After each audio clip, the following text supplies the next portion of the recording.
ang armadong kusog sa nasod nga nangunay sa clearing operations ingon man sa paghatag og mga ayuda sa mga nabiktima sa katalagman nga mugna sa bagyong Odette. Bisan sa kalisod sa giagian o risgo sa ilang kinabuhi, ila gihapong gibuhat ang ilang responsibilidad sa pagserbisyo sa katawhan. Apan taliwa ni ini, kumusta kaha ang ilang kasinatian samtang nagpadayon ang ilang operasyon sa pagtabang natong tanan. Kining tanan atong sayran din hilang sa GMA Regional TV Live. Karong buntaga atong mahinabi ang group commander sa 7th RCDG Visayas Command ug atong kumustahon ang ilang kasinatian sa pagresponde nila human ni kuso-kuso ang bagyong Odette. We have this morning Colonel Edgar Mangabay. Good morning, Colonel Edgar Mangabay, ug welcome sa ato ang programa, sir. First of all, sir, kumusta ang inyuhang response ni atong human ni kuso-kuso ang bagyong Odette dinhi sa Sugbo ug sa Kabisayan? Actually, ang nagpadala tayo ng mga reservist volunteers to respond dito sa mga napituhan niya areas, particularly sa Southern Bohol, Southern Cebu, Bohol, and also we have responded sa Negros Oriental. Kaya ang atong area sa 7th RCDG is within Region 7, including Secure. Then ang Pictohagayo is Southern Cebu, Bohol, and Negros Oriental. Manang nagpadala tag mga voluntary service. Sa kadako sa kadaot ni atong bagyong Odette, sir, unsay assessment nimo sa maong bagyo, sa maong katalagman ug lakip na usab ang imuhang troops? The reservist volunteers also help in packing the food packing, then pag-deliver food sa mga goods to the different areas. Nagtabang ta sa mga different agencies para ma-clear ang area, labi ng mga dalan. Karon passable naman tanang dalan within Cebu province, wala may dalan nga dili na passable. Also, we have also delivered, nagtabang ta sa pag-deliver sa mga food packs sa different area which is nakatabang sa mga residente. Atol sa inyuhang pagresponde, sir, unsa pud to ang mga challenges nga inyuhang naagian?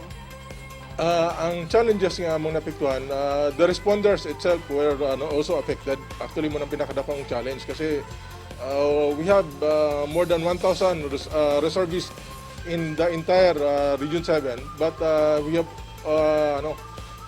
nakakuha na tag mga more than almost 200, mga 160 or more na mga voluntary service to respond sa pagtabang sa tanang napiktuhan because the responders also were also affected by Typhoon Odette. But in spite na napiktuhan ang ubang mga voluntary reservists, they opted to mo respond to the calling na mag-organize me, then mutabang sa mga napiktuhan yapon in spite na sila mismo napiktuhan sa Typhoon Odette. Ako kayo nagpasalamat sa mga voluntary service nga nag-respond sa among panawagan nga mag-organize me para makatabang sa mga napiktuhan in spite na they themselves were affected also by the Typhoon Odette. The Philippine Army, the Army Reserve Command, and the 7th RCDG, the voluntary service, naagit permi if ever kinahanglanon ang among serbisyo. We will assure the public na kami na-permi mutabang anytime nga kinahanglanon ang among serbisyo. Colonel, unsay mga pagtulunan o angay natong i-improve niining nahitabong bagyong Odette?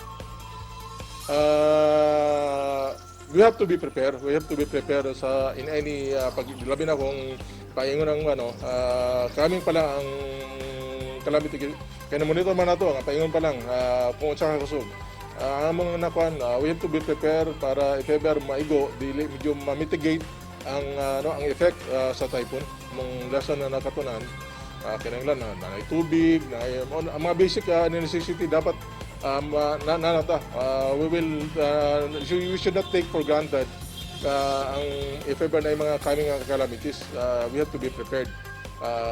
Kusog man siya o hinay o takabalo kay eventually ang panahon karon kalit lang gausab ang pansadagan sa mga labi na sa typhoon.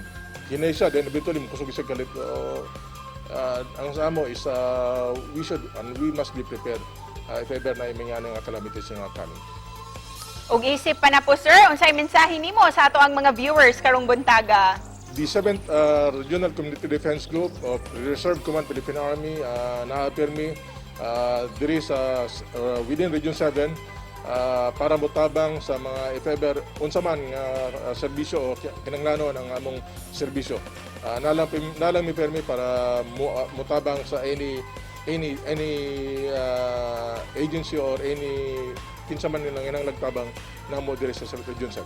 Daghang salamat Colonel Mangabay sa paggahin ninyo og oras kanamo rong buntaga. Thank you, sir.